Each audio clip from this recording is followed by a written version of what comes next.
Pois é, Segrão. O problema é que tem muito militante proativo, ignorante também, defendendo esse tipo de caminho aí na nossa imprensa, infelizmente.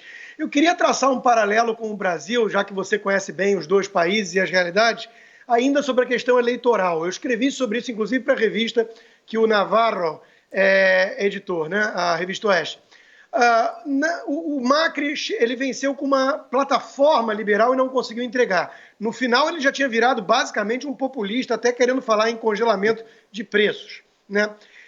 E aí veio essa grande decepção dos liberais, das pessoas mais, enfim, mais cientes do que é preciso fazer para resgatar o país dessa miséria.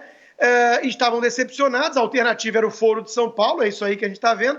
E aí surgiu uma suposta terceira via. O ex-ministro Roberto Lavanha, que conseguiu, se eu não me engano, em torno de 6% dos votos. E dividiu um pouco aquilo que podia ter ido para o Macri, com todos os defeitos, não seria talvez esse caos. No Brasil, tem uma turma que se divide entre os liberais, tem uma turma que diz que o Bolsonaro é o Macri e está fazendo possível a volta do PT.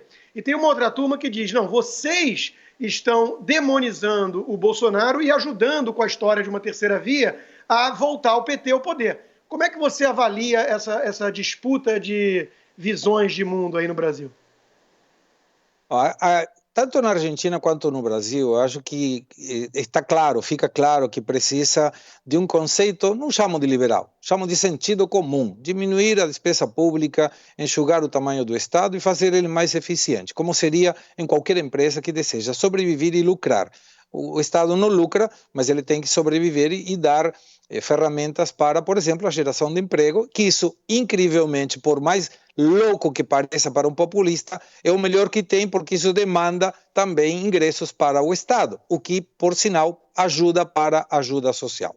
No caso do Brasil, eu enxergo que a política liberal que planteava no começo do governo Bolsonaro, através do Paulo Guedes, ficou um pouco além do que a gente esperava em termos práticos.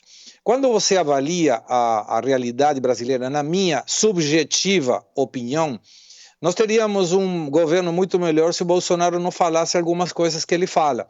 Isso evita tirar o foco da situação. Então, poderíamos ter, por exemplo, quando a gente avalia os indicadores macroeconômicos do Brasil, eles são muito bons. Temos sobre 13 setores da economia, 10 estão melhores que na pré-pandemia. Geração de 1,5 milhão de lugares registrados, com carteira assinada no primeiro semestre. São dados muito bons, inclusive muitas empresas argentinas estão migrando para o Brasil em função dessa realidade econômica e, além do mais, de um tamanho de escala muito interessante. Mas precisa reforçar essa linha.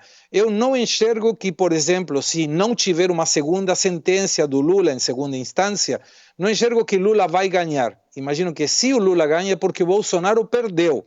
Não porque o Lula fosse a opção melhor, sino que não tem opção para Bolsonaro, que seria a mesma coisa que aconteceu aqui com o Macri. Não é que o peronismo ganhou, é que o Macri perdeu. E isso por quê? Porque não gerou a expectativa que todo mundo tinha na economia. No caso brasileiro, imagino que vai se amparar em duas coisas. Crescimento econômico, por um lado, vacinação pelo outro lado. E como terceiro indicador, Bolsonaro não tem que falar algumas coisas que ele fala